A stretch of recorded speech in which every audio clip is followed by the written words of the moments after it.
Oke, selamat datang kembali mahasiswa Manajemen Keuangan Lanjutan Universitas Nahdlatul Ulama. Sekarang kita ada di pertemuan 10 harusnya ya.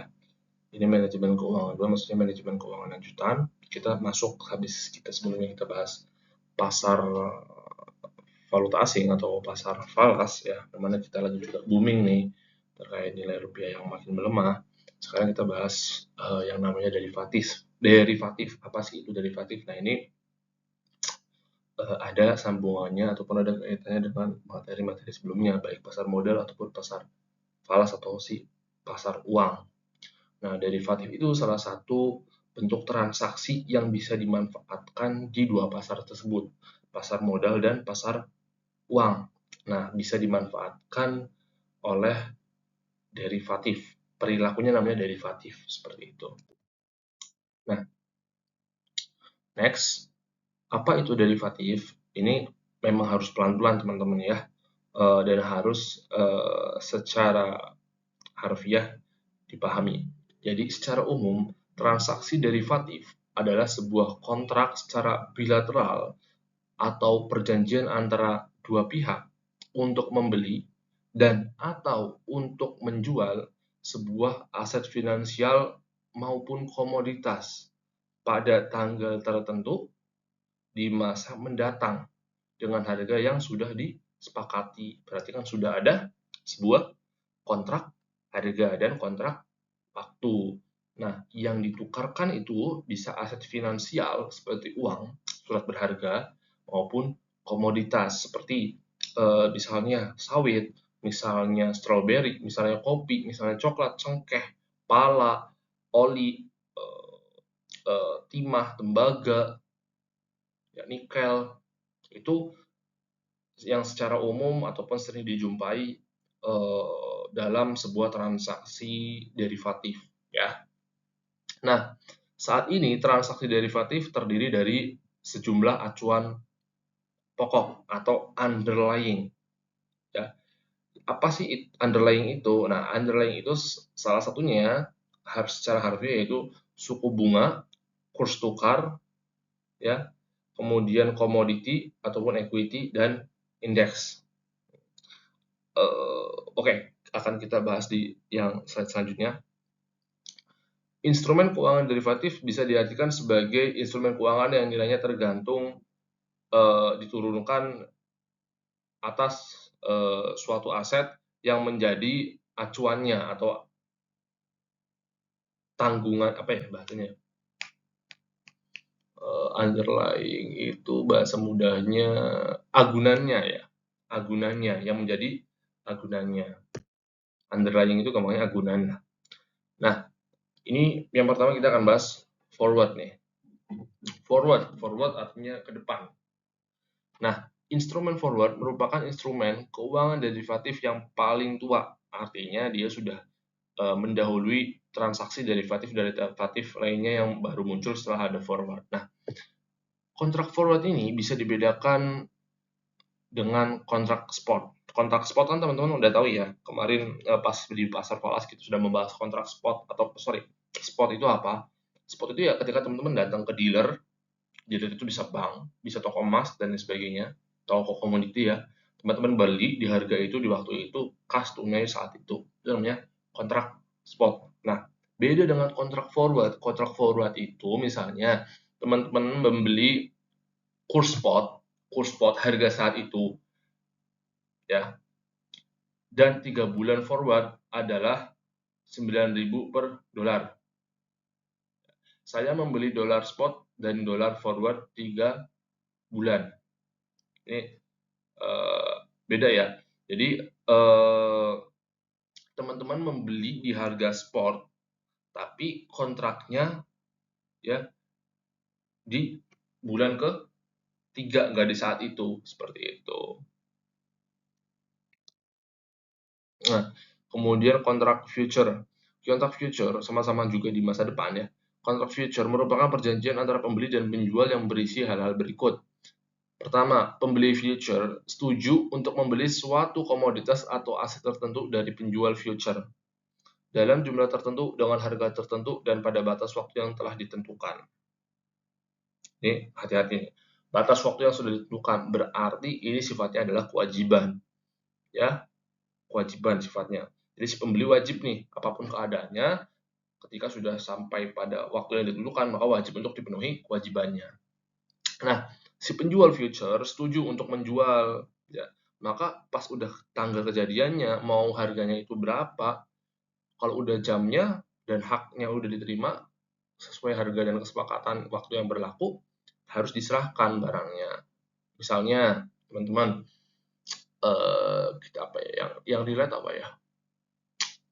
Yang relate itu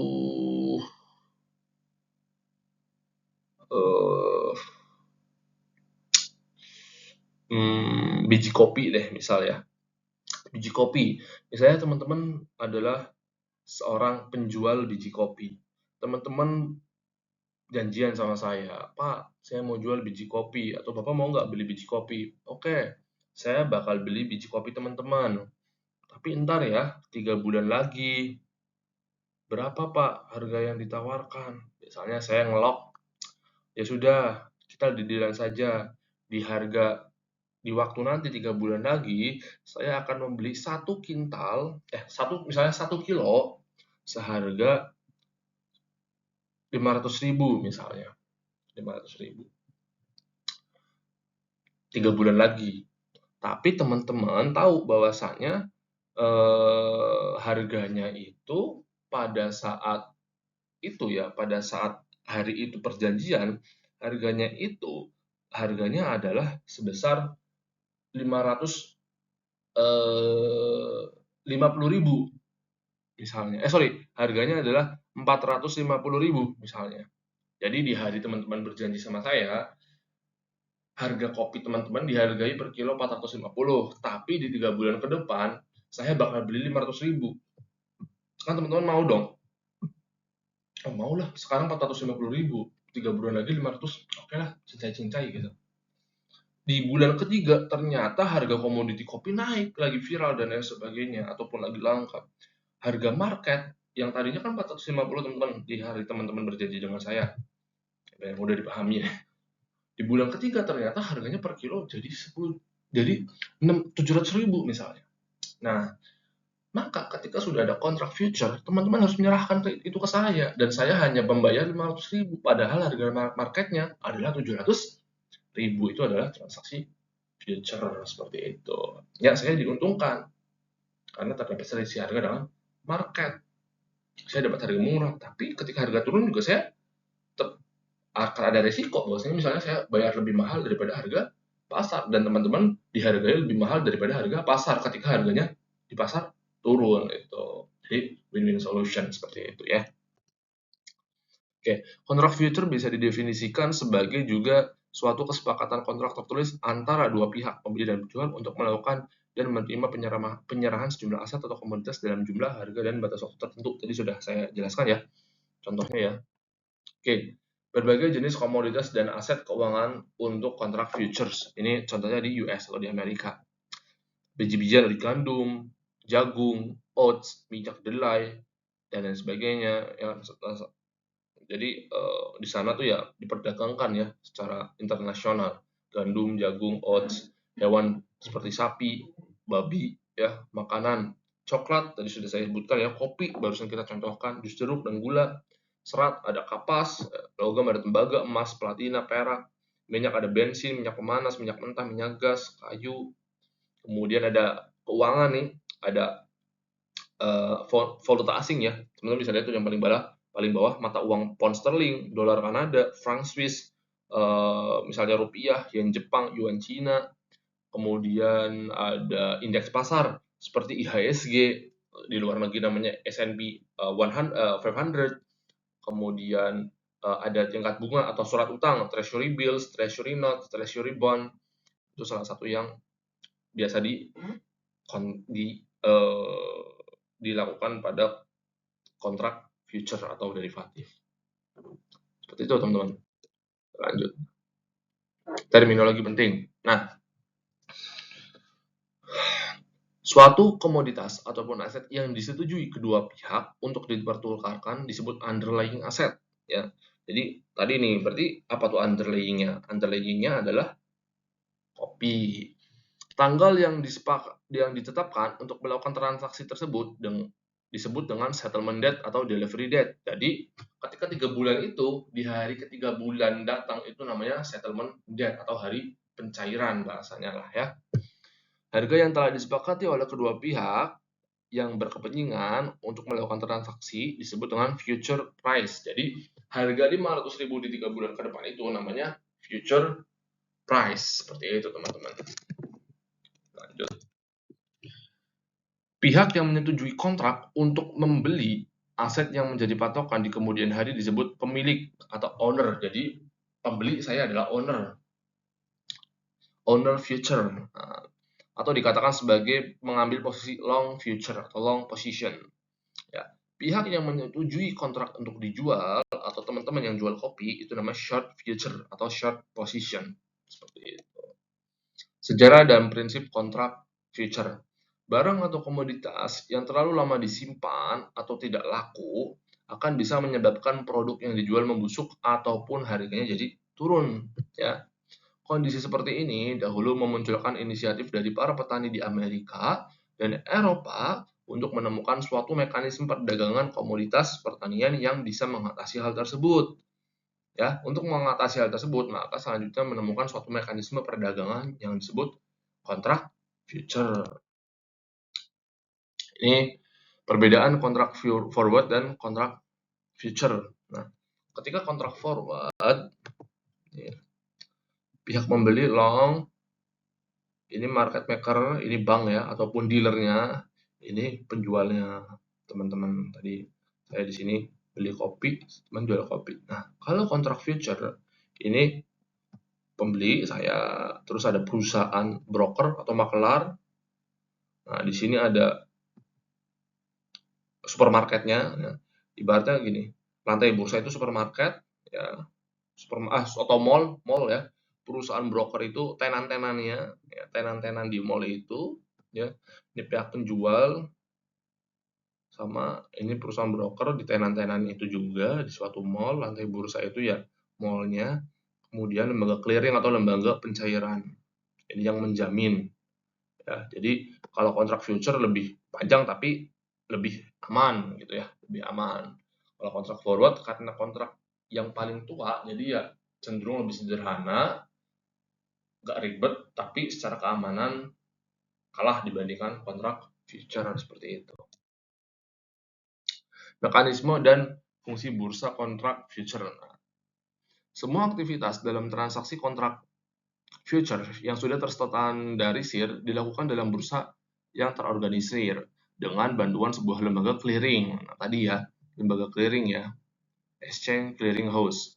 Perdagangan dalam bursa kontrak futures akan berfungsi transfer resiko, pembentukan harga, stabilisasi keuangan, pengawasan mutu, pengumpulan informasi yang efisien. Nah, pada saat seseorang investor sudah mengambil suatu keputusan ataupun posisi pada sebuah kontrak futures, berarti kan bisa posisi long, bisa posisi short. Maka investor harus menyimpan sejumlah dana minimum. Teman-teman harus punya uang mengendap istilahnya per kontrak yang telah ditentukan pada lembaga clearing. Jadi ntar uangnya dikasihin ke lembaga clearing dulu, gitu. Ataupun disimpan di situ dulu, gampangannya. Nah, terus di samping menyediakan margin awal, investor juga harus tetap menjaga jumlah margin minimum pada tingkat tertentu yang disebut dengan maintenance margin. Jadi teman-teman harus punya saldo mengendap rata-rata berapa gitu. Nah, jika rekening investor kurang dari margin minimum, maka investor bersangkutan memberikan dana tambahannya. Maka kalau misalnya harusnya dana minimumnya 50.000, kalau teman-teman berkurang, teman-teman harus top up lagi. Istilahnya begitu ya. Kemudian ada kontrak berjangka di indeks saham. Kontrak berjangka indeks saham merupakan kontrak berjangka dengan menggunakan variabel pokok underlying suatu indeks saham.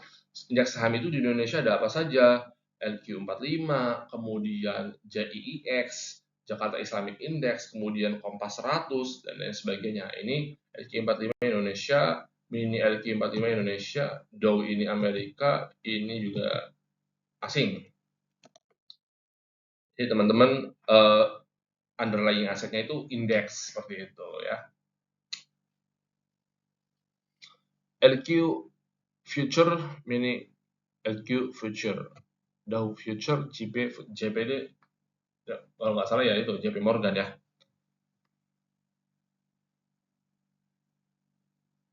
Ya, ini ada contoh-contohnya, spesifikasi kontrak berjangka indeks di BS. Awal, nih margin awal teman-teman harus ada dana 3 juta. Ya. Kalau yang ini, sisa yang ini 3 ini, teman-teman 4% dari nilai kontrak. Bulan kontrak, 2 kontrak bulan terdekat spot, 2 kontrak bulan terdekat dan 1 kontrak bulan kuartal terdekat. Bulan kuartal adalah Juni dan Desember. 3 kontrak bulan kuartal. Bulan terdekat bulan kuartal adalah Maret, Juni, September, dan Desember dari perdagangan setiap hari. Oke, sekarang kita masuk ke opsi. Opsi ini biasanya ada di saham juga ya teman-teman ya. Kita masuk ke area pasar modal nih. Walaupun juga di valuta asing juga sering ya. Oke, jadi opsi itu adalah sebuah hak, option ya, pilihan, hak. Ada 2 jenis opsi. Opsi call dan opsi put. Opsi call didefinisikan sebagai hak untuk membeli aset dengan harga tertentu. Opsi put, hak untuk menjual aset untuk harga tertentu. Oke, istilah-istilah berkaitan dengan opsi.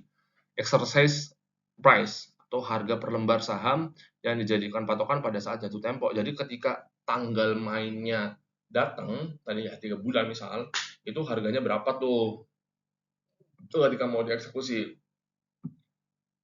Kemudian expiration date, batas waktu di mana opsi tersebut dapat dilaksanakan. Jadi opsi itu kan pilihan ya, jadi bukan kewajiban. Kalau mau ya monggo, enggak ya udah. Tapi kalau nggak di apa-apain ya hangus haknya gitu loh. Ya, jadi ada expiration date di mana opsi itu diperdagangkan dari kapan sampai kapan. Kemudian ada premi opsi, sejumlah harga yang dibayarkan oleh pembeli opsi pada penjual opsi. Misalnya, ini langsung ke ilustrasi. Saham ABC diperdagangkan di bursa dengan harga 100 per lembar. Ya. Investor X membeli suatu opsi, ya, call option pada suatu lembar saham ABC dan jatuh tempo dalam 6 bulan dengan premium 10. Jadi harganya 10. Untuk membeli ini, teman-teman, untuk membeli call option ini harganya 10. Ya. Harga exercise opsi tersebut adalah 100. Jadi ketika harinya tiba, opsinya itu dihargai 100. Ya. Pada saat opsi beli tersebut jatuh tempo, harga saham ABC naik menjadi 150. Nah, di sini teman-teman udah dapat gambaran nih, ya. Udah dapat gambaran ya, bahwasanya teman-teman exercise-nya harganya 100, tapi sahamnya naik jadi 150. Hasilnya teman-teman di sini udah mikir nih, oh berarti untung ya. Teman-teman kan dapat exercise-nya ditebusnya harganya 100. Harga premiumnya 10. Gitu. Jadi untuk dapat haknya teman-teman bayar 10 dan untuk menebusnya teman-teman bayar 100. Tuh, jadi modalnya adalah 110. Harganya di market 150. Itu kalau untung kayak gitu. Karena investor X memegang opsi beli saham ABC, maka dia berhak untuk membeli saham tersebut di pasar seharga 100. Dan kemudian dapat menjualnya dengan harga 150. Dalam hal ini, investor X berhasil mengantongi laba kotor ini ya, 150 kurangi 100. Dan setelah dikurangi dengan premium, X adalah 40. Tadi ya, modalnya 160.